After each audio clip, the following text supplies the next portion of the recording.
So the NHL trade line has come and gone. It is about 4 o'clock, about an hour afterwards. Just giving you a quick rundown of my thoughts. It is a bit of a live edition, so please don't mind the quality that much. So in the case of Boston Bruins winger Loui Eriksson, he is still a Bruin.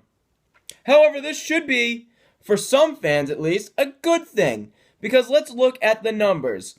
The old ESPN show was called Numbers Never Lie. On this season, this year, granted it is a contract year for Loui Eriksson, 23 goals, 25 assists, and 48 points. Tied for second place on the team with David Krejci and Brad Marchand. Yes, the Brad Marchand who has scored over 30 goals.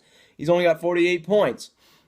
He's also tied for second place on the team in goals with Patrice Bergeron.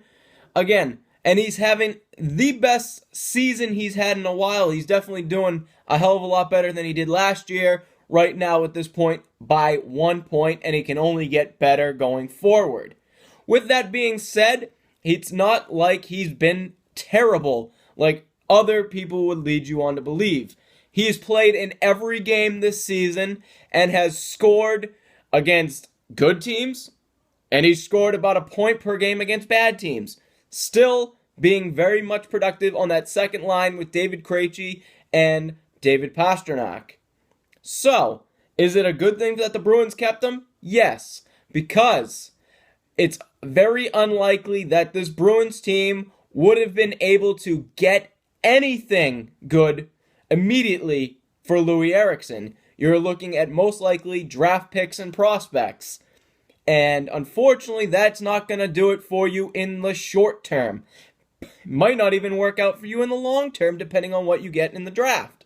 Or if you use those for maybe a player, and who knows if you're going to get that at all. Anyway, so with that being said, Loui Eriksson will at least get you points. He'll get you goals. He'll be good on the power play, can play on the penalty kill. There's a lot that Loui Eriksson does for this team. And I guess the way you look at it is, yes, he is a rental for the season, I guess, if you want to word it that, because more likely than not, he is not going to sign with the Boston Bruins next year. Just the money and the years are way out of proportion for this guy. But definitely use him for what you can, because without Loui Eriksson, this team on offense is not good, or not as good, and because you're not getting anything defensively immediately, your defense is still lousy. And speaking of defense, let's take a look at the two people that the Boston Bruins acquired at the last minute of the trade deadline anyway. They spent a second, a third, a fourth, and a fifth round draft pick. I think one of those was 2017. I'm not 100% sure. A little bit too much for these two players, in my opinion, but we'll see how it pans out. So the first one, right winger out of New Jersey, they pick up Suitcase Lee Stempniak. And the reason that he is called Suitcase is that in the 11 years he's been in this league, he has played for 9 different teams, including the Boston Bruins. 33-year-old winger. So far this year for New Jersey, 16 goals on the season. And sadly, that makes him better than Brett Connolly. And you're probably going to see Lee Stempniak play on the top line with Bergeron and Marchand. Hopefully, please be the case, because I can't stand Brett Connolly anymore. You've seen me use the hashtag many a times. Hashtag bench Connolly. He's been terrible for most of the season. Shows up maybe 1 game out of 10, if that. Now on to a defensive acquisition. 35-year-old John Michael Lyles of Carolina. Again, I don't know where exactly he fits in, because he's younger than Zdeno Chara, but he's about the same age, I think, as Dennis Seidenberg. He's not as offensively skilled as a Joe Morrow, a Torrey Krug, or even a Colin Miller. You can argue that he's better than McQuaid, and he's definitely a hell of a lot better than Kevin Miller, Zach Trotman, etc. But I've discussed the issues with the Boston Bruins' young defensemen in general, 15 points on the season with Carolina, 6 goals, 9 assists. Most people would remember John Michael Liles from his days in Toronto when he was playing against you. Given the minutes that he has played, he is technically a top 4 player, but that's in Carolina, and Carolina is not exactly that good.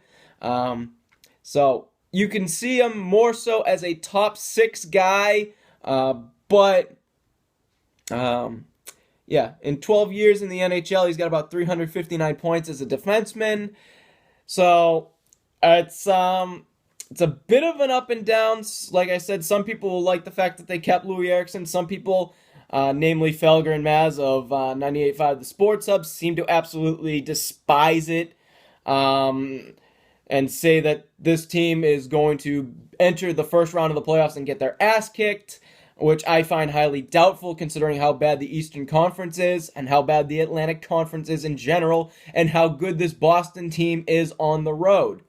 That's the key phrase, because more likely than not, you are going to be a wild card team or a third place division team, which gives you 4 road games.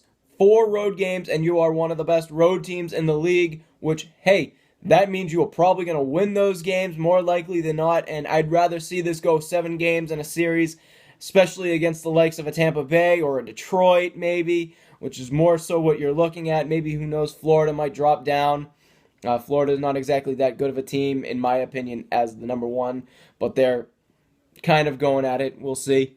We'll see how this thing pans out for Boston. They're definitely going to make the playoffs on the basis that the Atlantic's just not good.